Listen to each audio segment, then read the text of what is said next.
কেউ নাই।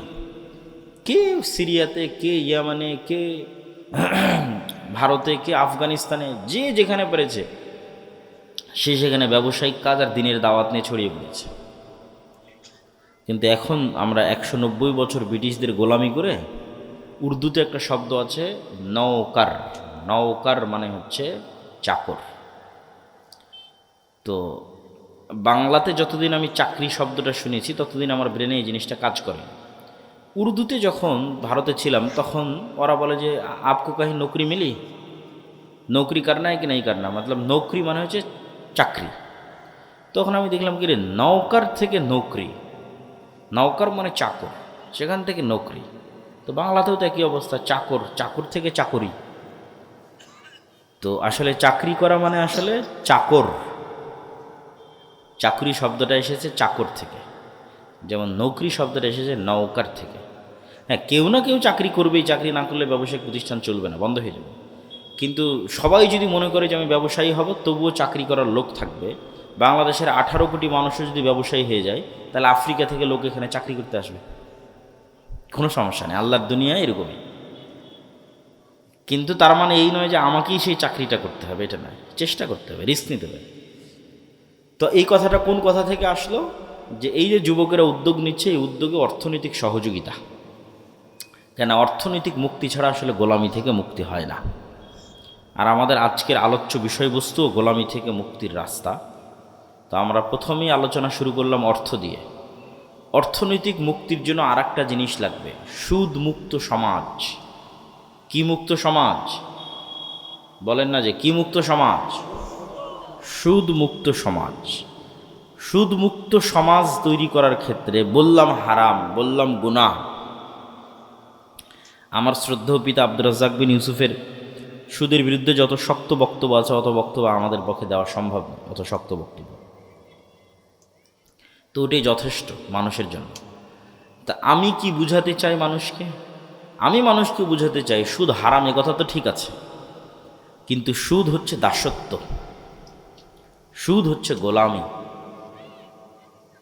এবং শুধু মুসলমানদের জন্য নয়, পৃথিবীর প্রত্যেক মানুষের জন্য। পৃথিবীর প্রত্যেক মানুষের পায়ে গোলামির জিঞ্জির বেঁধে রেখেছে সুদ। হিন্দুর জন্য গোলামি, খ্রিস্টানের জন্য গোলামি, ইহুদির জন্য গোলামি, মুসলমানের জন্য গোলামি। পৃথিবীর মানুষের মৌলিক স্বাধীনতা বিনষ্টকারী হচ্ছে সুদ। এমনকি শুধু মানুষ গোলাম নয়, দেশকেও গোলাম বানাতে পারে। এবং সুদ হচ্ছে জুলম, অত্যাচার। এই অত্যাচার টাকার উপরে হয়, অর্থনৈতিক ফ্লো, অর্থনৈতিক গতির উপরে অত্যাচার হয়। টাকার একটা নিজস্ব স্বাভাবিক গতি আছে, টাকার একটা স্বাভাবিক নিজস্ব মান আছে, যে মানটা সম্পদের বিপরীতে, স্বর্ণের বিপরীতে নির্ধারিত হওয়া উচিত। তো সুদ যখন সমাজে প্রচলিত হয়ে যায়, তখন মানুষের মধ্যে গোলামির জিঞ্জিরে আবদ্ধ হওয়ার যে প্রবণতা, এটা তৈরি হয়ে যায়। কিভাবে? ধরেন, যত মা এবং বোন বক্তব্য শুনতেছে, এদের অনেকেই কোনো না কোনোভাবে কিস্তির সাথে যুক্ত আছে। তো এই কিস্তির লোন, তোমরা স্বেচ্ছাসেবকরা কী করতেছো? পিছনে যারা আছে ওনাদের বসার ব্যবস্থা করো না কেন? অনেক মানুষ পিছনে দাঁড়িয়ে আছে। যারা আপনারা পিছনে দাঁড়িয়ে আছেন, একটু বসেন। বক্তব্য শেষ করতে করতেও যদি বসা না হয়, তাহলে বক্তব্য কেমনে হবে? বক্তব্য শেষ হয়ে যাবে, আপনারা বুঝতে পারলেন না, তাহলে তো হবে না। সব স্বেচ্ছাসেবককে অনুরোধ জানাচ্ছি, তোমরা পিছনে যাও এবং সবার বসার ব্যবস্থা করো। এবং গেটের ওখানে 2 জন দাঁড়িয়ে থাকো, যাতে কেউ দাঁড়িয়ে না থাকতে পারে পুরো প্যান্ডেলে। যার বসার ইচ্ছা হচ্ছে না, সে যেন চলে যায়। তো যত মা এবং বোন কিস্তিতে টাকা নিয়েছে, তারা সবাই কোনো না কোনোভাবে মিথ্যা বলে। কোনো না কোনোভাবে কি বলে? মিথ্যা বলে। আজ না কাল দিব, কাল না পরশু দিব, আজ এই সমস্যা, কাল এই সমস্যা। তাহলে পুরো একটা মিথ্যা বলার কালচারের মধ্যে দিয়ে তাকে যেতে হয়। এবং এই মিথ্যার সাথে সে তার সন্তান সন্ততি, পাড়া প্রতিবেশীকেও যুক্ত করে ফেলে, যে বাবা তুমি এটা বলো, আজকে মা বাড়িতে নাই, বা আজকে এটা হয়েছে। তাহলে এই যে মিথ্যার কালচারের মধ্যে দিয়ে বড় হচ্ছে, এই মিথ্যাটাই হচ্ছে গোলামি। যে কোনো মানুষ যখন 2 নম্বরই রাস্তা অবলম্বন করে, ধোঁকা, মিথ্যা এবং দুর্নীতির রাস্তা অবলম্বন করে, তখন সে আসলে গোলাম হয়, গোলাম হয়ে যায়। সে আর স্বাধীন থাকতে পারে না, কেননা সে তার আত্মসম্মান, আত্মমর্যাদাকে বিক্রি করে দিয়েছে। এবং ওই মানুষের ব্রেনকে কিনে নেওয়া অন্টুর ব্যাপার। যে আজকে 5টা টাকা পাওয়ার জন্য মিথ্যা বলছে, 5টা টাকা দিবে না মর্মে মিথ্যা বলছে, ওকে যদি আমি বলি তোমাকে 500 কোটি টাকা দেবো, ওই লোককে মেরে দাও, মেরে দিবে। ওকে যদি বলি তোমাকে 50 কোটি টাকা দেবো, তুমি এটা বলো, বলে দিবে। তার মানে সে টাকার কাছে কি হয়ে যাবে? বিক্রি হয়ে যাবে। তাহলে যে টাকার কাছে বিক্রি হয় সে গোলাম, এবং পুরো প্রজন্ম গোলাম।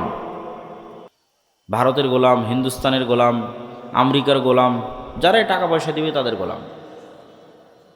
তাহলে গোলামির জিঞ্জির থেকে মুক্ত হওয়ার জন্য সত্যবাদিতা, ন্যায়পরায়ণতার উপর অটল থাকতে হয়। তাহলে আপনি নেতা হতে পারবেন। বাংলাদেশের নেতা নয়, পৃথিবীর নেতা হয়ে যাবেন। শুধু বাংলাদেশের না, পুরো পৃথিবীর নেতা হবে যদি মুসলমানরা এই একটা গুণের উপর অটল থাকে, যে 2 নম্বর কোনো রাস্তা অবলম্বন করব না, দুর্নীতি, ধোঁকা, মিথ্যা, প্রতারণার অংশ হবে না। তো এই দুর্নীতি, মিথ্যা, ধোঁকা, প্রতারণার অংশ থেকে বেঁচে থাকার জন্য সুদ বা লোন থেকে বেঁচে থাকা খুব জরুরি। এটা আপনাকে মিথ্যার রাস্তায় টেনে নিবেই।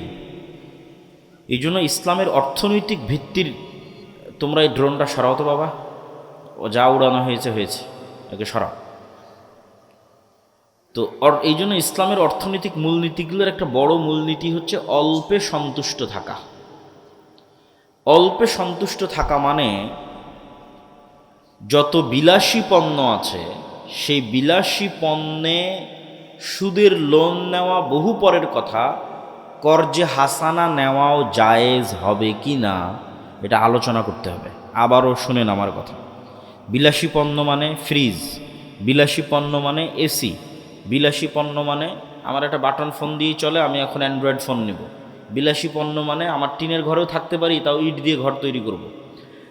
তথা এমন কিছু যা না হলে আমি মরে যাচ্ছে এরকম নয়। আমার ছেলে অ্যাক্সিডেন্ট করেছে, মেডিকেলে আছে, এখন আমার টাকার দরকার, সেটা ভিন্ন। আমার ছেলে মেয়েকে বিবাহ দিব অথবা বাইরে বিশ্ববিদ্যালয়ে পড়াতে পাঠাবো, টাকার প্রয়োজন, সেটা ভিন্ন।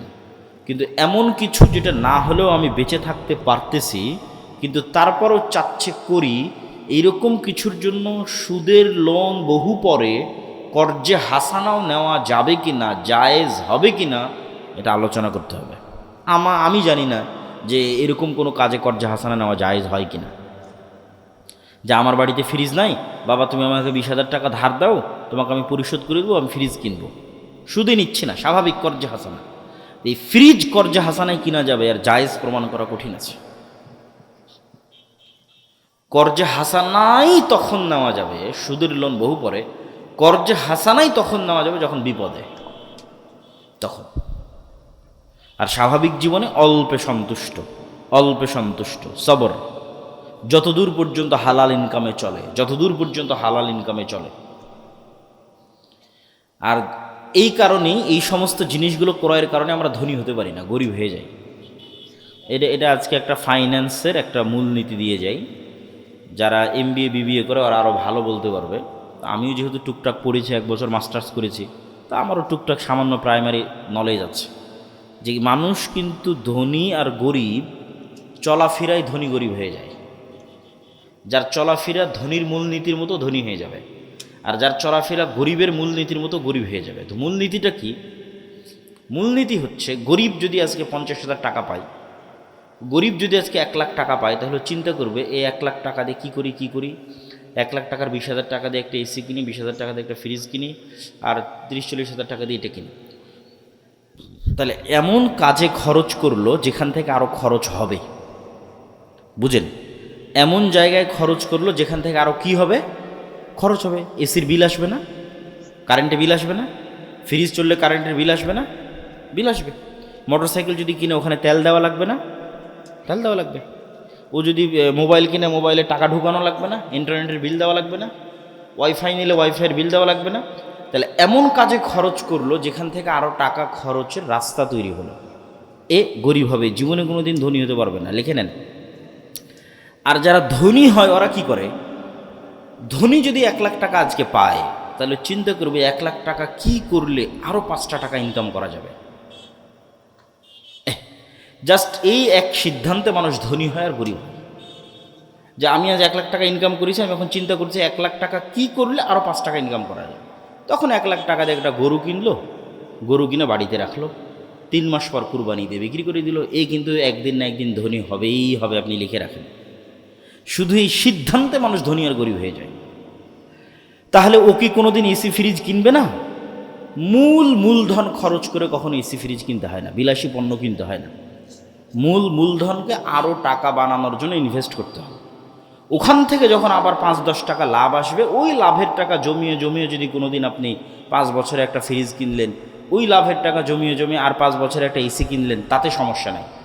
কিন্তু মূল যে বেতনের টাকা পাচ্ছেন, সেই বেতনের টাকাটি দিয়ে মূল যেটা ধান বিক্রি করে টাকা হয়েছে, এই মূল টাকাটি দিয়ে আপনি এমন জায়গায় খরচ করলেন যেখানে আরও বেশি খরচ হবে, তাহলে আপনি জীবনে কোনো দিন ধনী হতে পারবেন না, মরা পর্যন্ত গরিব থেকে যাবেন।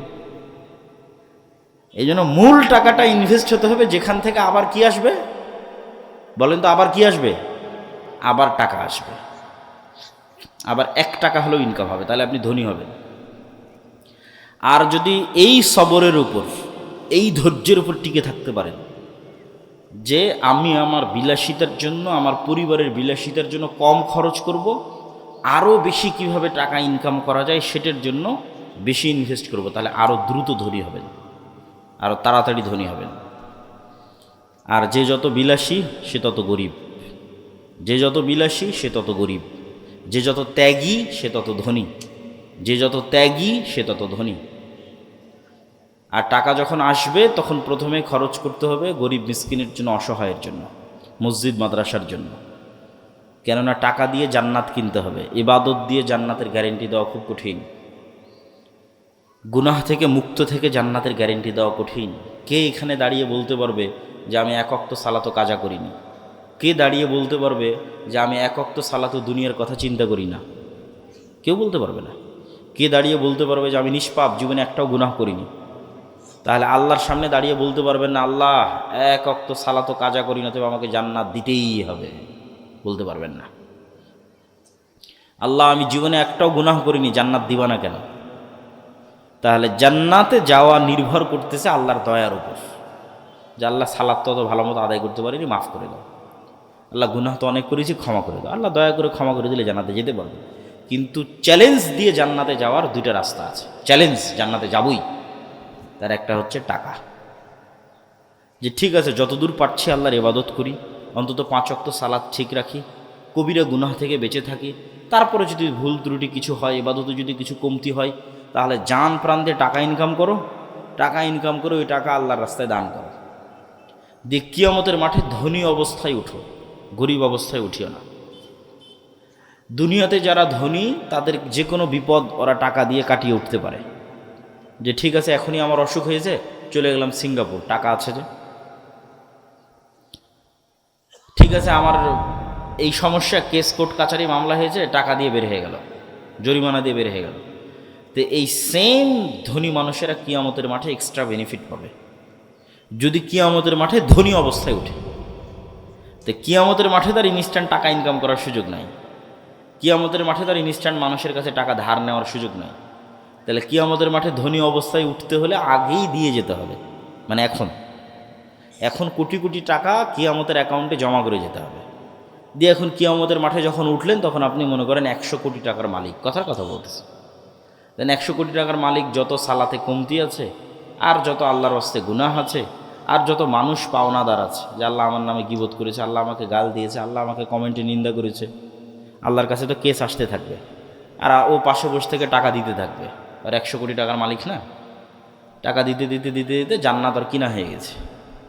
কোনোটাতেই আর ওকে কেউ আটকাতে পারলো না, ও এখন সোজা জান্নাতে চলে যাবে। বলেন আল্লাহু আকবার। এই জন্য জান্নাত নিশ্চিত করার জন্য টাকা লাগবে, এবং ওই টাকা আল্লাহর রাস্তায় ব্যয় করতে হবে। ওই সমস্ত মানুষেরা খুবই ভাগ্যবান যারা টাকা ইনকামও করতে পারে, আবার টাকা আল্লাহর রাস্তায় ব্যয়ও করতে পারে। কিছু মানুষ আছে টাকা ইনকাম করতে পারে ঠিকই, কিন্তু ওই যে ছেলেটা বললো না যে আনন্দ উৎসব, ডিজে পার্টি, বিনোদন, ঘোরাফেরা, গান বাজনা, মদ, নারী, দুবাই, ঠিক আছে, বেহায়াপনা বেলিল্লাপনাতে টাকা শেষ করে দিচ্ছে। তো ওর কথা নয়, যে টাকা ইনকামও করতে পারে আবার টাকা কোথায় ব্যয় করতে পারে? আল্লাহর রাস্তায়, এ খুব সৌভাগ্যবান, খুবই সৌভাগ্যবান, এর কাছে জান্নাত বিক্রি হয়ে যাবে। এই জন্য যুবকেরা বসে থাকার কোনো সুযোগ নাই, অলসতার কোনো সুযোগ ইসলামে নাই, সময় নষ্টের কোনো সুযোগ ইসলামে নাই। আল্লাহ সুবহানাহু ওয়া তাআলা এই পৃথিবীকে নেতা হওয়ার জন্য দুইটা ফাংশনের উপর দাঁড় করিয়ে রেখেছে। একটা ফাংশনের নাম জ্ঞান এবং শিক্ষা, আর একটা ফাংশনের নাম সত্যবাদিতা এবং ন্যায়পরায়ণতা। তুমি মোবাইলের যেই বাটনে চাপ দিবা সেই বাটন সেইভাবেই কাজ করবে। তো এখন ইহুদি খ্রিস্টানেরা যদি জ্ঞান অর্জন করে, শিখে, পড়ে, লেখে, আর মুসলমানের সন্তানেরা, সৈয়দপুরের সন্তানেরা যদি গান বাজনা, ফ্রি ফায়ার, পাবজি, ইউটিউব, ঠিক আছে, আইপিএল, বিপিএল, অনলাইন বেটিং, জুয়া, বিড়ি, সিগারেট, মদ, এগুলো যত সময় নষ্টের রাস্তা আছে এগুলোতে সময় নষ্ট করে, তো আল্লাহ বলবে না যে ইহুদি খ্রিস্টান তোরা থাম, তোরা এত পড়তেছিস, এত জ্ঞান অর্জন করতেছিস, তোদেরকে আমি নেতা বানাবো না। আমার সৈয়দপুরে একটা মদখোর, জুয়াখোর বান্দা আছে, ওকে নেতা বানাবো। এটা করবে নাকি আল্লাহ? তোমাদের কি মনে হয় আল্লাহ এটা করবেন? জি না। যে জ্ঞান অর্জন করবে ওই নেতা হবে, এভাবেই পৃথিবী দাঁড়িয়ে আছে। আর যে এই যে জুয়া, মদ, নেশায় সময় দিবে, গোলাম হবে, বাই ডিফল্ট অটোমেটিক গোলাম। 14 গোষ্ঠী প্রজন্মের পর প্রজন্ম গোলাম। জন্য নেতা হতে হলে জ্ঞান ছাড়া রাস্তা নাই। নেতা হতে হলে প্রোডাক্টিভ, সময়কে কাজে লাগিয়ে পরিশ্রম করে টাকা উপার্জন করা ছাড়া রাস্তা নাই। নেতা হতে হলে সত্যবাদী, ন্যায়পরায়ণ। ঠিক আছে, তোমার জ্ঞান আছে বুঝলাম, তোমার টাকা আছে বুঝলাম, কিন্তু তুমি সেই জ্ঞানকে বিক্রি করে দিচ্ছ। বিদেশ থেকে ডক্টরেট ডিগ্রি পাশ করে এসে যেই কোম্পানি হাদিয়া দিয়েছে গাড়ি, BMW, ওই কোম্পানির ওষুধ লেখে আজীবন, তাহলে তো জ্ঞানকে বিক্রি করে দিল। তাহলে তোর সত্যবাদিতা, ন্যায়পরায়ণতার উপর অটল থাকতে পারলো না, উঠে দিয়ে হবে না, সবগুলো লাগবে। আরও 3টে জিনিস লাগবে মুসলমানদের জন্য বিশেষ করে, সেটা হচ্ছে আল্লাহ সুবহানাহু ওয়া তাআলার সাহায্য। আল্লাহর সাহায্য ছাড়া ইসলাম এবং মুসলমানদের বিজয় হয় না। আর আল্লাহর সাহায্য পৃথিবীতে নেমে আসে রাতের সালাত দিয়ে, সকাল সন্ধ্যার জিকির দিয়ে। সালাত এবং জিকির পৃথিবীতে আল্লাহর সাহায্য নেমে